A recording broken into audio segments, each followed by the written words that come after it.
You wake up when your body is ready. Your eyes open to the first hint of light, filtering through the makeshift shelter. Your muscles ache slightly from the previous day's exertions, but there's no immediate rush, no blaring alarm, no schedule. Your stomach rumbles, a deep primal call from within. For 99% of human history, this wasn't a hypothetical. This was the fundamental reality of existence. Your ancestors lived their lives dictated by the sun, the seasons, and the insistent signals of their own physiology. Today, you open your fridge or scroll through a delivery app, presented with a staggering array of choices. The average supermarket boasts over 30,000 distinct food items. But what did eating truly mean for your ancestors before agriculture, before cities, before grocery stores? What did they really eat every single day? The answer is far more complex than any modern diet trend might suggest. Forget the strict labels of paleo or keto as we understand them today. Your ancestors' plates, or more accurately, their stomachs, were filled with a dynamic, opportunistic, and profoundly varied collection of nutrients.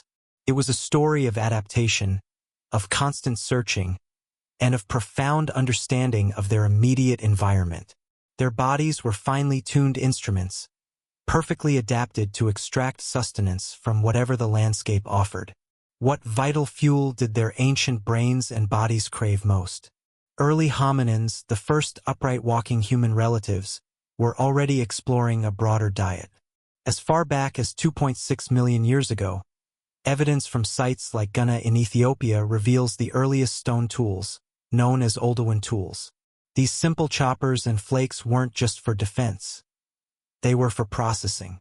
You find distinctive cut marks on animal bones from these periods, showing that even early species like Homo habilis, or handyman, were systematically butchering carcasses. This wasn't necessarily sophisticated hunting. Often, it was scavenging, quickly accessing the rich marrow and organ meat left behind by larger predators. Meat provided a dense, easily digestible source of protein and fat, crucial for fueling a developing brain. But was this a consistent, everyday luxury? Not quite. While meat was undoubtedly important, it was only one piece of a much larger puzzle. The archaeological record, with its emphasis on durable bones and stone tools, can sometimes give a skewed impression. It's easy to overlook the ephemeral. For millions of years, the vast majority of your ancestors' daily sustenance likely came from plants. Think about it. Bones preserve, but berries, leaves, and roots often vanish without a trace. However, sometimes nature provides a perfect time capsule. Consider the remarkable site of Ohalo II in Israel, a Stone Age settlement submerged beneath the waters of the Sea of Galilee for nearly 23,000 years. Dr.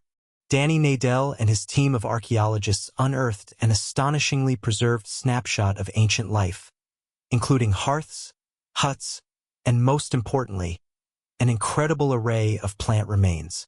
Here, your ancestors were eating wild wheat, barley, acorns, pistachios, olives, and a variety of other seeds and fruits.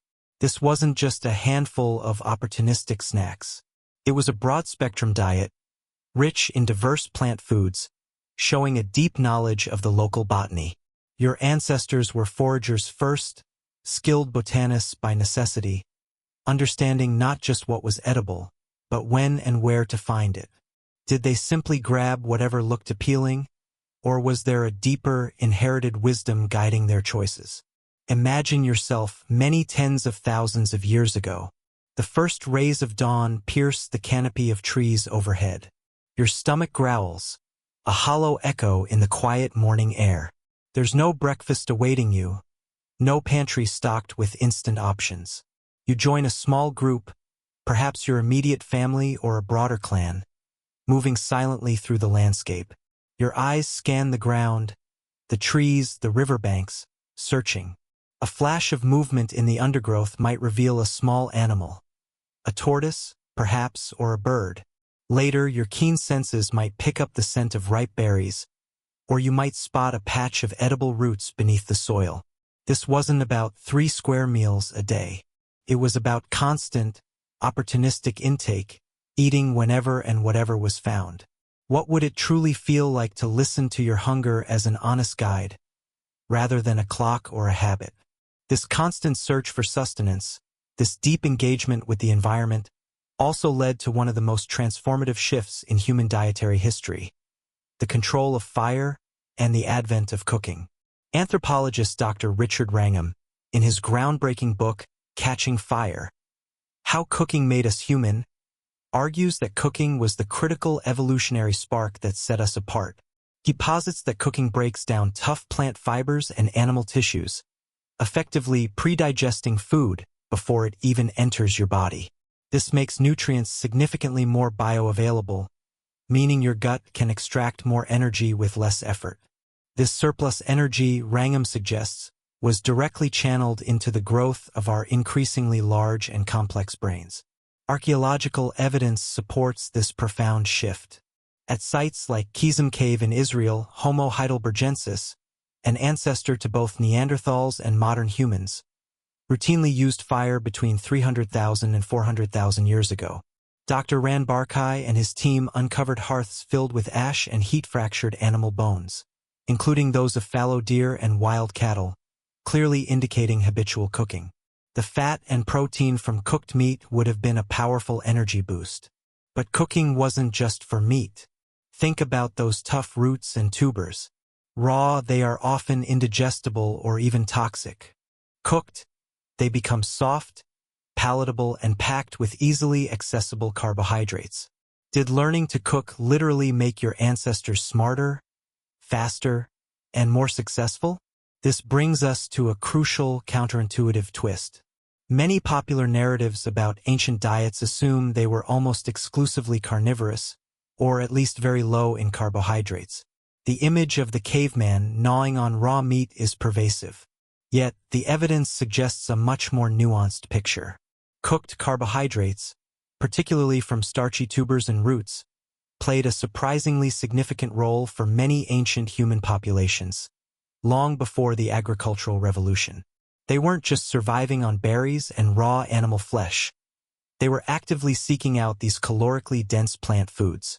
Isotopic analyses, which examine stable isotopes like carbon and nitrogen in ancient bones and teeth, further refine our understanding. Researchers like Dr. Michael Richards and Dr. Eric Trinkaus have conducted extensive work on Neanderthal diets, for instance. While their studies often show a high intake of terrestrial protein for many Neanderthal groups, reflecting a reliance on large game, these same studies also reveal significant regional variability. Some coastal populations, both Neanderthal and early modern human, consumed substantial amounts of marine resources like fish, seals, and shellfish. Other groups in forested environments relied more heavily on plant foods. There was no single, monolithic ancestral diet. Instead, your ancestors were incredibly flexible and adaptable omnivores, thriving on whatever local ecosystem could provide, often with a significant contribution from cooked plant starches.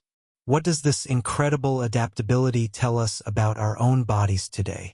Today, you navigate a world of dietary advice. You track calories, meticulously count macros, and worry about inflammation, gut health, and food sensitivities. You might follow a specific eating plan, hoping to mimic some perceived ancient ideal. Your ancestors, however, had none of these concerns. They had no nutrition labels, no food pyramid, no celebrity chefs. Yet, their bodies were incredibly robust, finely tuned by millions of years of natural selection. Their food choices were dictated by necessity, seasonality, and deep ancestral knowledge, not by marketing or fleeting trends.